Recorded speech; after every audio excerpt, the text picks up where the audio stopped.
নমস্কাৰ বন্ধু বান্ধৱীসকল, মই আজি আপোনালোকলৈ লৈ আহিছোঁ কেইটামান অসমীয়া সাঁথৰ। গতিকে পলম নকৰি বলক ভিডিঅ'টো আৰম্ভ কৰোঁ। আৰু বন্ধুসকল, ভিডিঅ'টোৰ শেষত আপোনালোকৰ বাবে এটা সাঁথৰ থাকিব। যদি সেই সাঁথৰটো শুদ্ধ উত্তৰ দিয়ে তেনেহ'লে পৰৱৰ্তী ভিডিঅ'ত আপোনাৰ নামটো ঘোষণা কৰা হ'ব।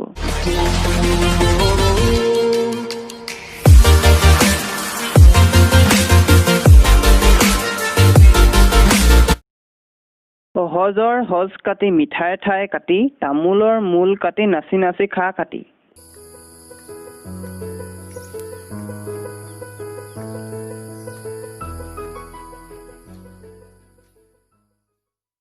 ইয়াৰ উত্তৰটো হ'ল অমিতা।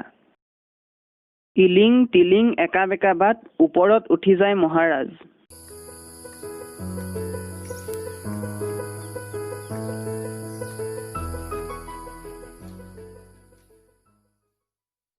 ইয়াৰ উত্তৰটো হ'ল চাইকেল। ইফালে ঢাপ সিফালেও ঢাপ মাজতে কাৰ হলা হাপ।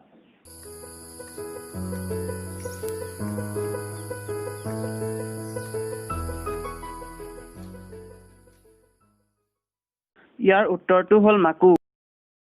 এডাল মাৰলি দুখন চাল নবন্ধাকৈ আছে সৰ্বতী কাল।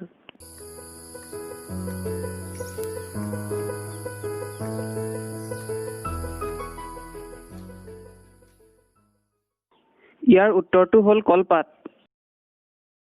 ঐ ভাই ভোলা উপজিয়ে কোনে পিন্ধে চোলা।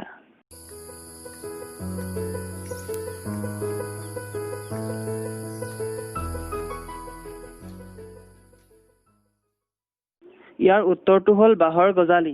আপোনালোকৰ বাবে এইটো সাঁথৰ। অসম দেশৰ বিষম কথা কি গছৰ পাত গোটা। এই সাঁথৰটো যদি শুদ্ধ উত্তৰ দিয়ে তেনেহ'লে পৰৱৰ্তী ভিডিঅ'ত আপোনালোকৰ নাম ঘোষণা কৰা হ'ব।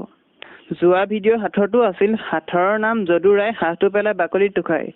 এই সাঁথৰটো শুদ্ধ উত্তৰটো আছিল ঔটেঙা। আৰু এই সাঁথৰটো শুদ্ধ উত্তৰ আমালৈ প্ৰেৰণ কৰিছিল দুজন বন্ধুৱে। এজন হ'ল মইনা হাজৰিকা, আনগৰাকী হ'ল পিংকি কিটচেন। বন্ধুসকল, আজিলৈ ভিডিঅ'টো ইমানে। যদিহে আজিৰ ভিডিঅ'টো চাই ভাল পালে তেনেহ'লে লাইক কৰিব, কমেণ্ট কৰিব, শ্বেয়াৰ কৰিব আৰু চেনেলটো যদি এতিয়ালৈকে ছাবস্ক্ৰাইব কৰা নাই তেনেহ'লে ছাবস্ক্ৰাইব কৰি কাষত থকা বেল আইকনটো দবাই অল অপশ্যনত প্ৰেছ কৰি দিব। আকৌ এটা নতুন ভিডিঅ'ৰ সৈতে লগ পোৱাৰ প্ৰতিশ্ৰুতিৰে আজিলৈ আহোঁ।